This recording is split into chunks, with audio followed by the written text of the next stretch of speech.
नमस्कार विद्यार्थी मित्र, आज आपण BA द्वितीय वर्षातील चतुर्थ सत्रामध्ये भूगोलाचा असणारा आपला पेपर सागरशास्त्र या सागरशास्त्र पेपरचा या ठिकाणी अभ्यास करत आहोत. मित्रहो, या सागरशास्त्र पेपरचा अभ्यास करत असताना आपण मागील तासामध्ये अटलांटिक महासागराची तळरचना अभ्यासण्याचा प्रयत्न करत होतो आणि अटलांटिक महासागराची तळरचना अभ्यासत असताना आपण अटलांटिक महासागराच्या तळरचनेचा एक भाग भूखंड मंच हा आपण बघितला. त्यानंतर अटलांटिक महासागरातील पर्वतरांगा, जलमग्न अशा प्रकारचे जे काही पर्वतरांगा आहेत त्याही बघितलेल्या आहेत. त्यानंतर आजच्या तासामध्ये आपण अटलांटिक महासागरातील बेटे या ठिकाणी अभ्यास करू. अटलांटिक महासागराचा जर भाग आपण या ठिकाणी बघितला तर आपल्याला असं दिसतं की अटलांटिक महासागर हा अमेरिका खंड आणि युरोप आणि आफ्रिका खंड यांच्या दरम्यान पसरलेला आहे. यांच्या दरम्यान हा अटलांटिक महासागराचा भाग पसरलेला आहे. अटलांटिक महासागरामध्ये तसं पाहिलं तर बेटांची संख्या कमी आहे. जी काही बेट आहेत ती बेटांची संख्या ही कमी असलेली आपल्याला दिसते. त्यामध्ये प्रामुख्यानं ब्रिटिश बेटे व न्यूफाउंडलँडची बेटे ही मोठी बेटे आहेत. ब्रिटिश बेटे आणि न्यूफाउंडलँडची बेटे ही मोठी आहेत, परंतु ही बेटे खंडीय स्वरूपाची आहे. म्हणजे खंडाचाच एक भाग समुद्राच्या भागामध्ये गेलेला असल्यामुळे त्या ठिकाणी या बेटांना आपण खंडीय बेटे असं म्हटलेलं आहे. तर उत्तरेकडे आइसलँड व फॅरर्स ही बेटे आहे. उत्तर अटलांटिक महासागराच्या अनुषंगाने जर आपण भाग बघितला तर आपल्याला असं दिसतं की उत्तरेकडे आइसलँड आणि प्रामुख्याने फेरोस नावाची जी काही बेट या ठिकाणी आपल्याला दिसून येतात. याशिवाय कॅरिबियन समुद्रामध्ये हा जो काही कॅरिबियन प्रकारचा महासागर आहे, या कॅरिबियन समुद्रामध्ये प्रामुख्याने आपल्याला वेस्ट इंडिज बेटे आपल्याला दिसून येतात. मग त्या वेस्ट इंडिज बेटांमध्ये जमैका असेल किंवा इतर जी काही बेट आहे ही बेट प्रामुख्याने त्या ठिकाणी एक मालिकाच त्या ठिकाणी आहे बेटांची. दक्षिण भागामध्ये सँडविच, जॉर्जिया, फॉकलँड, साऊथ ॲक्रिनेज या बेटांचा समूह आहे. सेंट हेलेना व त्रिस्टन डी कुन्ना ही स्वतंत्र बेटे दक्षिणेकडे आहे. मंडेरा हे ज्वालामुखी बेट देखील या अटलांटिक महासागराच्या अनुषंगाने असलेलं आपल्याला दिसून येतं. कॅनरिज व केप विल्डे ही पठारामुळे उदयास आलेली बेटे देखील आपल्याला या अटलांटिक महासागरामध्ये असलेली दिसतात. तर मित्रहो, या अटलांटिक महासागरामध्ये असणाऱ्या बेटांच्या संदर्भामध्ये आपण बघतोय आणि बेटांच्या संदर्भामध्ये बघत असताना आपल्याला काही बेटांचा समूह देखील दिसून येतो. काही भूखंडीय बेट देखील दिसतात, काही महासागरीय बेट देखील दिसतात आणि काही ज्वालामुखीने निर्मित बेट देखील या अटलांटिक महासागरामध्ये आपल्याला दिसून येतात. मग अटलांटिक महासागराच्या रचनेचा जर आपण विचार केला तर आपल्याला असं दिसतं की यामध्ये उत्तर अमेरिकेला लागून असणारे न्यूफाउंडलँड बेटे, ब्रिटिश बेटे ही प्रामुख्याने मोठ्या आकाराची बेटे, जी भूमिखंडीय बेटे आहे, जी भूखंडीय बेटे आहे, ही भूखंडीय बेटे देखील आपल्याला या ठिकाणी आढळतात. तसंच उत्तरेकडे जी काही मोठाली बेटं आहे त्यामध्ये आइसलँड असेल, फिरोज असेल, ही बेटं देखील आपल्याला या ठिकाणी या अटलांटिक महासागराच्या अनुषंगानं, अटलांटिक महासागराच्या रचनेच्या अनुषंगानं आपल्याला पाहावयास मिळतात. त्याचबरोबर जर अटलांटिक महासागराच्या दोन्ही अमेरिकेच्या मध्यभागी जो काही कॅरिबियन समुद्र निर्माण झालेला आहे, साधारणतः आपण असं म्हणतो की उत्तर अमेरिका आणि दक्षिण अमेरिकेच्या मध्यभागी कॅरिबियन समुद्र निर्माण झालेला आहे आणि या कॅरिबियन समुद्राच्या दरम्यान एक मालिकाच, बेटांची मालिकाच आपल्याला दिसून येते की ज्याला कॅरिबियन बेट असं देखील म्हणतात किंवा ज्याला वेस्ट इंडिज बेटांची मालिका किंवा समूह असं देखील या ठिकाणी म्हटलं जातं. म्हणजे मित्रहो, या पद्धतीने आपल्याला वेगवेगळ्या प्रकारची बेट ही या ठिकाणी दिसतात. याशिवाय दक्षिण भागामध्ये म्हणजेच दक्षिण अटलांटिक महासागराच्या अनुषंगाने जर आपण विचार केला तर सँडविच, जॉर्जिया अशा प्रकारची बेटाचा समूह किंवा बेट ही आपल्याला या ठिकाणी दिसून येतात. त्याचबरोबर सेंट हेलिना व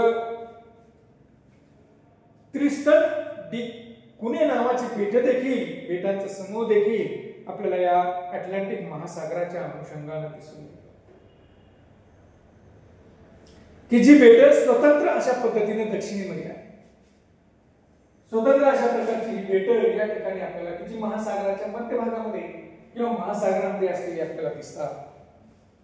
त्याचबरोबर मेंडेला नावाचं एक ज्वालामुखी बेट देखील या महासागरामध्ये आपल्याला दिसून येतं.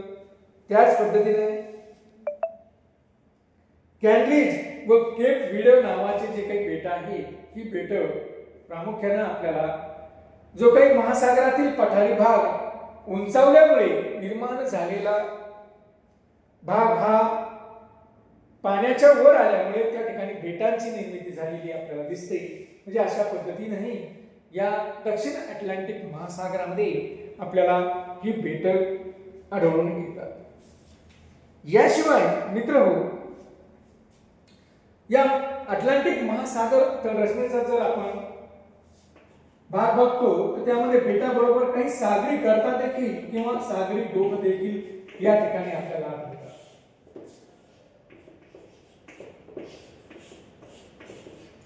हे सागरी गर्ता किंवा डोहांचा जर आपण विचार केला तर आपल्याला असं दिसतं की अटलांटिक महासागरामध्ये अति खोल अशा प्रकारच्या गर्तांची संख्या कमी आहे किंवा गर्तांचा अभावच आहे असं आपल्याला या ठिकाणी म्हणावं लागेल. वेस्ट इंडिज बेट समूहाजवळ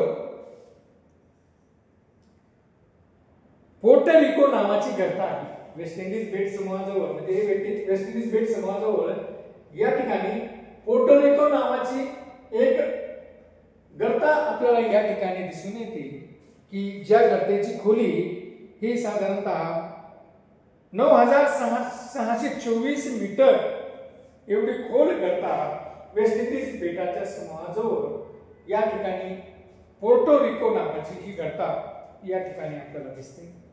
याशिवाय रोमांशो नावाची जी काही दुसरी गर्ता ज्याचा आपण उल्लेख अगोदरच्या तासामध्ये देखील केलेला आहे की ही गर्ता साधारणतः विषुववृत्ताजवळ अटलांटिक महासागराच्या मध्यभागी ज्या ठिकाणी पर्वत श्रेणीला छेद आहे अशा छेदामध्ये ही गर्त आपल्याला आढळते आणि या गर्तेची खोली ही 8000 मीटर असलेली आपल्याला दिसते. त्याचबरोबर सँडविच बेटाजवळ देखील हे जे काही सँडविच नावाचं बेट आहे या सँडविच बेटाजवळ देखील आपल्याला गर्त आढळून येते की ज्या बेटाची खोली ही 9090 मीटर आहे. या तीनच प्रमुख गर्ता प्रामुख्याने आहे की ज्यांची खोली ही सर्वसाधारणपणे 6000 मीटर पेक्षा उंचीची आहे, की ज्याला आपण गर्ता असं म्हटलेलं आहे. या व्यतिरिक्त 6000 मीटर पेक्षा कमी खोलीच्या 6000 मीटर पेक्षा कमी खोलीच्या काही गर्ता, साधारणतः 19 गर्ता या अटलांटिक महासागरामध्ये आहे. 19 गर्ता या अटलांटिक महासागरामध्ये आहे आणि या अटलांटिक महासागरामध्ये आढळणाऱ्या या गर्ता या प्रामुख्याने आपल्याला या ठिकाणी दिसून येतात. मित्रहो, आपण बघितलं की बेटानंतर आपण सागरी डोह किंवा सागरी गर्तांकडे आलो. अटलांटिक महासागराचा विचार या ठिकाणी आपण करतोय आणि अटलांटिक महासागरामध्ये आपण सागरी डोह किंवा सागरी गर्तांचा विचार या ठिकाणी करतो. अटलांटिक महासागराचा जर आपण विचार केला तर आपल्याला असं दिसून येतं की अटलांटिक महासागर सागरामध्ये हा महासागर जरी दुसऱ्या क्रमांकाचा मोठा महासागर असला तरीही या महासागरामध्ये गर्ता किंवा डोहांचा अभावच असलेला आपल्याला दिसतो आणि खोल गर्ता आणि डोहांचा अभावच असलेला आपल्याला दिसतो. या महासागरामध्ये प्रामुख्याने 3 गर्ता या सर्वसाधारणपणे 6000 मीटर पेक्षा जास्त खोलीच्या असतात किंवा जास्त खोलीच्या असलेल्या आपल्याला या ठिकाणी आढळून येतात. त्यामध्ये जर आपण बघितलं तर पोर्टो रिको नावाची जी काही गर्ता आहे, ही पोर्टो रिको नावाची गर्ता जी कॅरिबियन समुद्रामध्ये आहे, की जी वेस्ट इंडिज बेटाजवळ आहे, ही गर्ता साधारणतः आपल्याला असं दिसतं की या अटलांटिक महासागरातील सर्वात खोल गर्ता आहे. पोर्टो रिको नावाची अटलांटिक महासागरातील सर्वात खोल गर्ता जी कॅरिबियन समुद्राजवळ आहे ही आपल्याला दिसते आणि हिची खोली 9624 मीटर एवढी असलेली आपल्याला दिसते. म्हणजे 9624 मीटर खोलीची कॅरिबियन समुद्राजवळ म्हणजे वेस्ट इंडिज बेटाजवळ असणारी ही गर्ता या अटलांटिक महासागरातील एक प्रमुख आणि अतिशय प्रमुख आणि सर्वात खोल असणारी ही गर्ता या ठिकाणी आपल्याला दिसते. याशिवाय दुसरी खोल जी काही गर्ता आहे ती आहे सँडविच बेटाजवळ. हे जे काही सँडविच नावाचं जे काही बेट आहे, या सँडविच बेटाजवळ ही दुसरी खोल गर्ता प्रामुख्याने या ठिकाणी आपल्याला आढळते की जिची खोली 9090 मीटर आहे. 9090 मीटर खोलीची ही सँडविच बेटाजवळ असणारी आपल्याला दुसरी खोल गर्ता या ठिकाणी दिसते. आणि तिसरी खोल गर्ताचा जर आपण विचार केला तर आपल्याला असं दिसतं की तिसरी खोल गर्ता ही या अटलांटिक महासागराच्या मध्यभागी विषुववृत्तावर, की ज्या ठिकाणी अटलांटिक महासागरातील जलमग्न पर्वतरांगेला छेद केलेला आहे, जिथं खंड पडलेला आहे थोडा, अशा भागामध्ये ही रोमांचो नावाची गर्ता जी प्रामुख्याने या ठिकाणी आपल्याला दिसते. या ठिकाणी रोमांचो नावाची गर्ता आपल्याला दिसून येते की जिची खोली सर्वसाधारणपणे 8000 मीटर समुद्र सपाटीपासून 8000 मीटर एवढी खोली या रांगेची आपल्याला या गर्तेची आपल्याला या ठिकाणी दिसते. मित्रहो, या ठिकाणी आपण जर बघितलं तर आपल्याला असं दिसतं की अटलांटिक महासागर जरी दुसऱ्या क्रमांकाचा मोठा महासागर असला तरी या ठिकाणी जे काही गर्ता आहेत त्यांची संख्याच मुळामध्ये कमी आहे. आणि ज्या काही गर्ता, या 3 गर्ता जर सोडल्या तर बाकीच्या गर्तांची जी काही खोली आहे ती सर्वसाधारणपणे समुद्र सपाटीपासून 6000 मीटर पेक्षाही कमी असणारी खोली ही आपल्याला या ठिकाणी दिसून येते आणि अशा प्रकारच्या जवळपास 19 गर्ता या अटलांटिक महासागरामध्ये आपल्याला आढळून येतात. धन्यवाद.